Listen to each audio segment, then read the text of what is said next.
Welcome to Basket Talks new episode. This is Mirdemir Demirer from Basket Talks. In this episode, we are with Dorian A.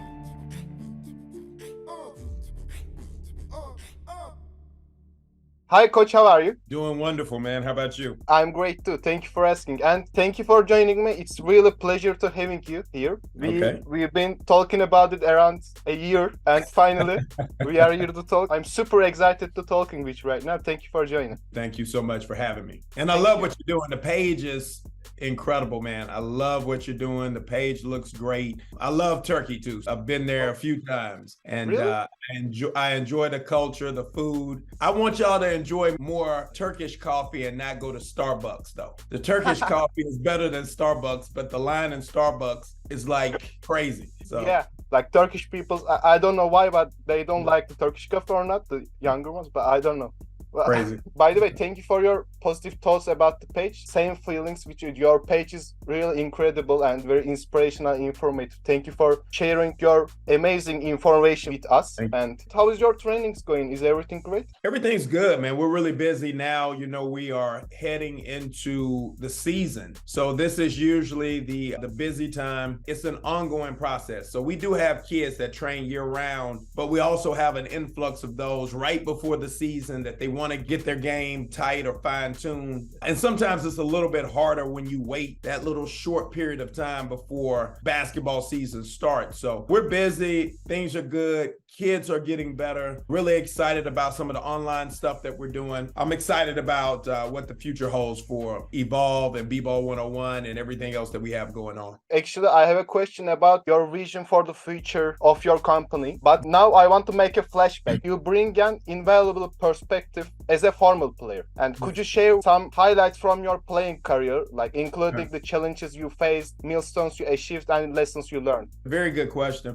For me, I had a very unique route that I think lends to me being a player development coach. And the reason I say this is that coming out of high school, I had 3 iffy offers to play college basketball. And it was because I already had 2 knee surgeries. So at that point, I was second in the city in scoring behind a guy by the name of Antonio Lang. You can look him up. He was Grant Hill's roommate at Duke, had a phenomenal career, and is now an assistant coach with the Atlanta Hawks. So we were in the same area. I was second in scoring that year. Not a very, very good team. I wasn't 6'8". Look, I was so unsure that I was going to get a college scholarship that I actually joined the National Guard, the armed services here in America, just to make sure I had college paid for. But I made a call to a good friend of my father, who was a coach at a local community college, Bishop State, and he was willing to sign me on crutches. I was on crutches. He signed me and believed that I would get back 100%, and it was a blessing. The irony of it is that I used to tease people about going to Bishop State Community College. I ended up playing basketball at Bishop State. It was such a great experience. 14 and a half points my first year, 19 and a half. My second year, I had a state high 43, and then I had multiple Division I offers at that point. And I ended up choosing North Florida, which is crazy, a D2 over Division I offers, because it was closer to, I'm advising young people out here not to do this, but it was closer to my girlfriend at the time. So I wanted to be close. Just made a decision that probably wasn't the best basketball decision. I still had a great experience, and it ultimately led me to where I am. Played short stints in Mexico, professional tours in Mexico and Austria. It was a gap between. I was in corporate America for about 7-8 years, and I did a lot of different things. And I should have really stayed longer pursuing the professional side of it, but I already had a daughter. At that point, I said, I need to work. I need to make money. When you don't have those people like me, the people who can talk to you about the path of professional sports, that these first few jobs are going to be low-paying jobs. And I had some offers, and I was just like, nah, I can make that at home. Not knowing that in 3 years, easily I could have been a 6-figure guy in Europe based on my athleticism, my ability to shoot the ball, things of that nature, but you learn. And so now all of that together is how I teach. I talk to kids, I advise kids based on the fact that I did not have the resources. I didn't have anybody I could go to who knew the game, who knew European basketball, knew American basketball, knew the process of getting seen, knew agents. It was just a different world at that time. And I think now social media has opened it up, but that's my background. And I started training in 2003. So this is year 20. It's amazing, man. When I think back, 2 decades of developing players, we have had an incredible list: NBA, WNBA, Olympians, future Hall of Famers, NCAA record holders. We just have such an incredible journey. But more importantly, we have a beautiful record of players who are now doing phenomenal things in TV. I think I played a small role. I contributed in some way, built work ethic or something that helped these people understand that you can take this basketball stuff and you can go in other areas of life and be extremely successful. So those people and the everyday lawyers and doctors and everyone who has been through my program, I'm extremely proud of them, whether they play professional ball or not. Thank you. And with that, right now, you are one of the most important coaches in the world right now. I can say, for me, one of the best. As you said, you work with some of the legends. Without these legends, you are working with athletes from all ages. In your experience, what are the most challenging part of working with younger players as they get older? One of the hardest things is that it's a double-edged sword. So you build rapport, you got a great relationship with the kid. Sometimes they get too comfortable with you. They can't necessarily hear it from you the way they could at some point. And then you have others who, no matter what, they trust, they continue to want to ascend and get better, so they listen to you and they can follow direction. So I think one of the biggest issues or challenges is just getting kids to sometimes separate the relationship. It's the same with parents. It's like we love our parents, but we can't hear it from them sometimes. They tell us to do something, we can't hear it. Some stranger comes up and tells them the same thing, and they're like, oh, wow, I get it now. In training, that's always a challenge. So you have to change up the rhythm. Sometimes you can be fun and have fun, and sometimes you got to be hard-nosed, serious, locked in, and very, very demanding. But I think it's a different generation. It's no knock at the new generation, but the way we could communicate with kids 20 years ago, we no longer can communicate with kids like this. You can't go in on them the same way because it's just a different environment. And society is so sensitive. Hard coaching is sometimes frowned upon. It's needed. Hard coaching is needed. Now, I'm not talking about military, demeaning, disrespectful. I'm talking about demanding, that I know you have more in you and I want to get that out of you. And it's very, very important for parents and players themselves to allow people to pull what's in them out in order for them to be successful on and off of the court. For me, that's the biggest challenge. It's a generational challenge. But the beautiful thing is I've stayed in it throughout. It's not like I left the game, came back, and it was like, whoa, I saw the gradual change and I was able to adapt in different ways. Now, the core belief, the essence of who I am as a trainer, that's never going to change. We're going to get better. We're going to do our best. We're going to push and reach certain aspects of our game that we may have not believed we could do based on our work ethic and dedication. And I'm non-negotiable on those things. You're going to come in, you're going to work, and you are going to get better, or we're probably not going to be the long-term spot for you. Because if you're not getting better, that means you're not going home working on it. That's not the type of player or athlete that we want to train. And as we talk about a little bit your system, I saw some of your drill videos. You posted something about the ball handling, and you said you need to be uncomfortable if you want to develop your ball handling. And I tried it. It's 2 days I tried, and the third day I feel like Kyrie. Like it's really helpful for me to like dancing with ball. And can you elaborate on the principles behind your training system? How does it directly impact in-game performance? My background is a health science background. I have my biomechanics certifications with DBC. I have other certifications. My biggest thing is incorporating the body, understanding the body and how we can use the body to help us perform skill on the court. That's number one. It's the foundation is rooted in the physiology, how we can lean our body in order to gain more speed, how we can drop to create more explosive power in our body, but understanding those mechanisms and explaining it in a very simple way so that kids, I don't have to do speed and agility to get faster. Of course, we're going to do speed and agility. We're going to do some strength and conditioning, but it's ways to position your body. It's mechanisms inside of the body that we can utilize, that we can call on to help us be more explosive and more balanced and things of that nature, and just understanding how the body works. The next is actually simplifying what we do. So shooting and ball control are often made extremely complicated. So for me, I remember waking up like literally out of a sleep, called a good friend of mine, Jay Hernandez. Now, Jay is one of the best trainers in the world. He's an assistant coach with Brooklyn now. I said, Jay, I think I got it. We've been doing drills, but I got principles now, like ball control principles, not drills. If you understand the principles, you will automatically understand the drill. So we would take drills and we would incorporate. So it could be a drill that, like everyone does the ball circle, where they drop a ball and they circle the ball, circle the ball, circle the ball. Your fingers are pointed out. There's no time really that you're going to be dribbling where your fingers are pointing this way.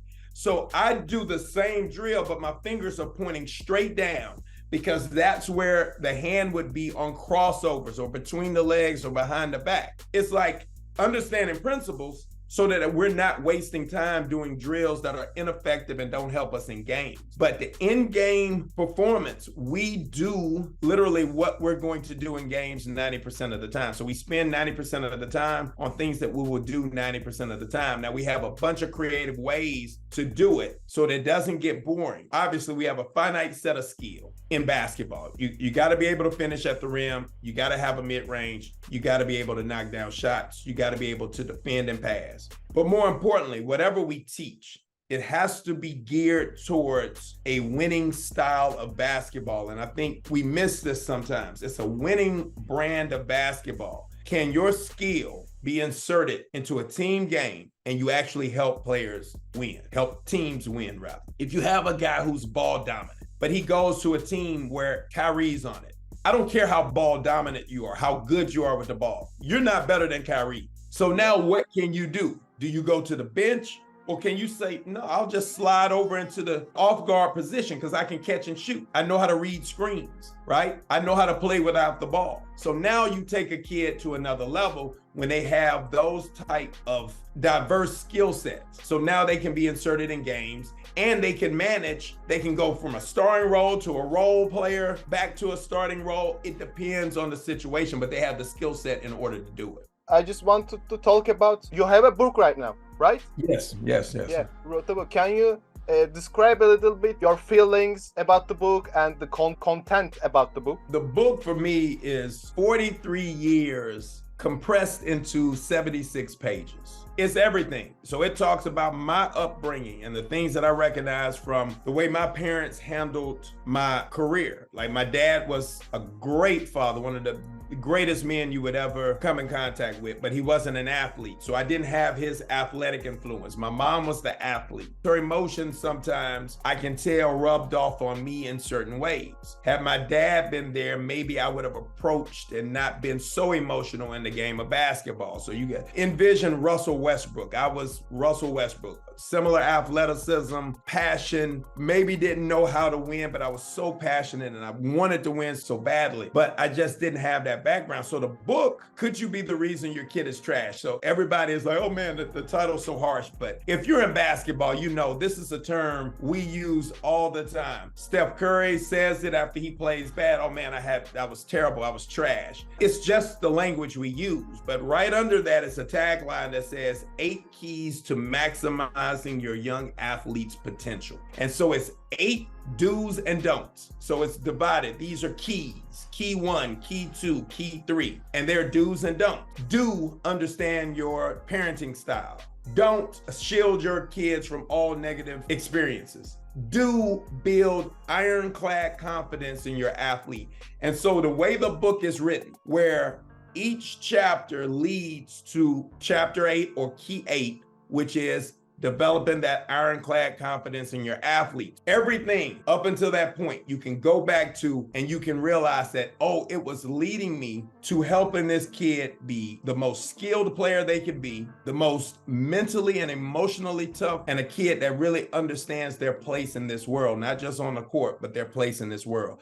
That level of confidence, because that's what sport can do for kids who play it. But the book reached #1 on the new seller list in basketball coaching and got as high as #5 on the bestseller list. And we're still doing some marketing, podcast, things of that nature, because we really wanted to get out. I think, honestly, and not just saying it because it's my book, I think it's a game-changing, life-changing book. And if a parent can get their hands on it, it's going to change the game in terms of how they view this entire game of basketball, and they'll start to understand certain aspects of basketball. I have an entire key or chapter dedicated to the politics. We always talk about politics. So if parents want to understand how to get around it, how to make their kid politics proof, read the book. The book will help you do that. And parts at the end of each chapter that make you reflect, and you have an action step. So it's reflection and act. And I just hope people feel what was behind it when I wrote it. Yeah, thank you. I can't wait to buy it and read it and talk with you, ask some question about the book.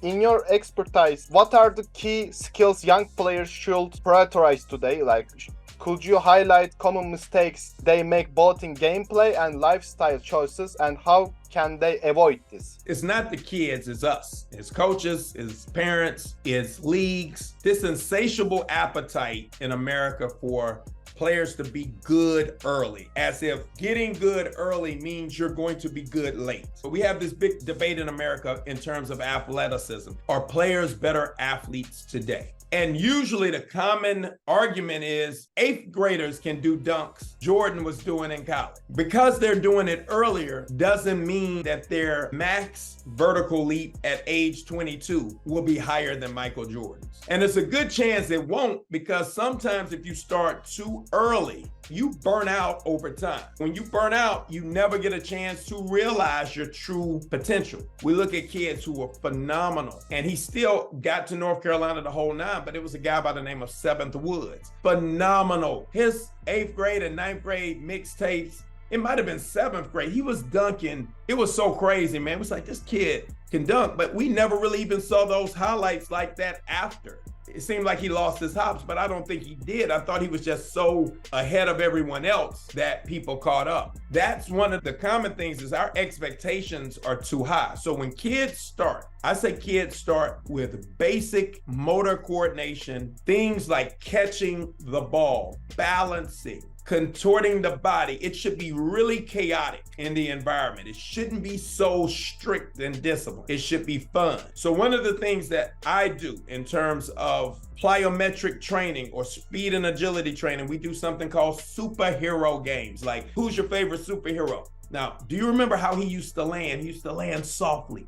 He would land softly. And they will get into character, right? And like, okay, I want you to land soft. When you jump on the box, I want you to land like a superhero. And kids start to have fun with discovering their bodies, understanding hand-eye coordination, understanding how certain drills, and here's one of the big things. I don't think that coaches are equipped enough to understand how humans learn and how athletes learn. I think we throw a lot of stuff out and we don't know if it really works. In reality, we don't know the process of development and learning. And I think we need to do a better job. When kids get into 5-on-5 situations, success is not the basketball going in the hole. Success for me is, oh, they understood spacing. First week, everybody was grabbing at the ball. Next week, everybody's spaced out. If that person is dribbling his way, he gets away, or he comes and receives the ball quickly, like with a dribble handoff. They're understanding the framework of basketball is not necessarily about, did they score 30 points?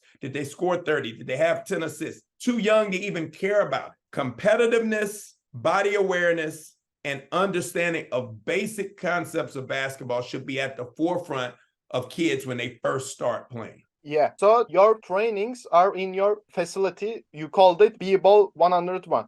BBALL 101 and Evolve Sports. Yeah, Evolve Basketball Development Center is the facility that I co-own. Yeah. As we talked about in the beginning, I want to hear your vision for the future of this company. The vision for me is at some point, I'm 50, I'll be 52 very soon. This is real gray, right? Real gray hair. So at some point, I have to get off the court. I've been making steps towards that for a while, but because I'm so married to the game, I'm never going to really be off the court 100%. I'm always going to be training in some capacity, probably until I'm 90. I don't know. The online presence is huge. Our social media presence is huge. Our YouTube channel, all of these things we're focusing on growing so that we can give our gifts or talents to the world. More people need to know certain things. And I think I was just having a discussion the other day about it. If we can deliver these to the future generation of basketball trainers and we allow them to not copy us, not be Dorian Lee, not be Gannon Baker or whatever, but you see some things that we're doing and they become their own style of trainer, that they do their own thing because we need them. If they're just doing what we're doing, the game doesn't grow. They got to get to a point where they're saying like, well, why does Dorian do this? I think this could be a better way to do it. I'm not infallible. My stuff has worked, but that doesn't mean that it can't be improved. Anything can be improved. And I think the future is getting people to become more independent thinkers, not so heavily rooted in what I'm doing is the only way or the right way, but that it is a way which allows us to appreciate every other trainer out there and not have that judgmental stance like many of us do, that this doesn't work, this isn't right, that's not how you do it. You can't tell me that's not how you do it because Bird shot like this, Magic shot like this, Jordan shot like this, all different shots, but they were all good shooters. So which one was the right way? The future for me is breaking new trainers or developing new trainers who come with fresh ideas and also going back to simplistic ways to teach. We don't need to be so complicated. I think part of the business of this has been over the last 20 years, one of the greatest influxes of money grab people ever, right? And it's no knock at the trainers out there who are really doing good work, but it's a large percentage are in it for the money. They're in it to make money. We have to make money. We have to take care of our families. The root of it should be, I want to develop this person in front of me. I want this person to be the best player they can be. That should be ultimately my goal. Not, well, if they get it, they get it. If they don't, they don't. No, that's not the attitude. The attitude should be, I want this kid to get it. I'm going to give them everything I can in order for them to get it. Now, you don't throw it on kids who don't want to receive it. If they aren't ready, it's okay to say this kid is not ready for our program. Until they are ready, they probably need to train with someone else, and then they can come back to me when they're ready to really receive the information. It's okay to do that. But when you have them in front of you, it should be no other objective other than to get them better. So that's where I see it. I see it being more simplified, not so much of the gimmicks and more so substance that leads to in-game performance. Yeah, thank you. So let's move on to the final question. And in your opinion, what are the musts of basketball in 5 to 10 words? This is a good one. All right, so shoot, pass, dribble, but in a way that you can win. And I count those: shoot, dribble, pass, defend in a way you can win. Yeah. We got it. That's basketball. Perfect. Thank you. So thank you for joining me and thank you for all of your answers. Actually, I want to ask you thousands of questions, but I don't want to steal your time. Thank you for all of your answers. And actually, I would love to make another one, part 2 of this in your free time. And we'll love it. We'll love it. And we can talk more specifics if you want to talk about specific stuff like shooting. What is the philosophy behind the shooting? What is philosophy behind ball control and ball control principles? I would love to talk about that stuff and even the game as I see it. I love basketball, and basketball is such an important sport in the world in terms of giving players confidence in other areas of life. So it's still very, very important to me, and I love to talk about it in any way, shape, or form. Thank you. Sounds good. I would love to, and I'll write some content and write back to you about what we can do together. Thank you. Let's do it. Let's do it, man. Thank you so much for having me too. I really appreciate you, man, and continue to do the great work. I love it. Thank you, and hope to see you in person. One of my top players, Yvonne Anderson, is playing for Fenerbahce. So really? I will be, yes, I will be in Turkey at some point this season. Yeah, I would love to catch you and like meet with you in person in Turkey, or if I catch you in US. Starbucks on me. Yeah, yeah. Let's meet in Starbucks. Yeah. Good deal, man. So Yeah. thank you. Thank you and keep in touch. See you. All right, take care.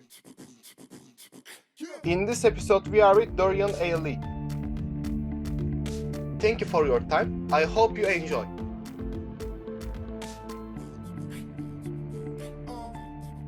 See you in next episode. Bye bye.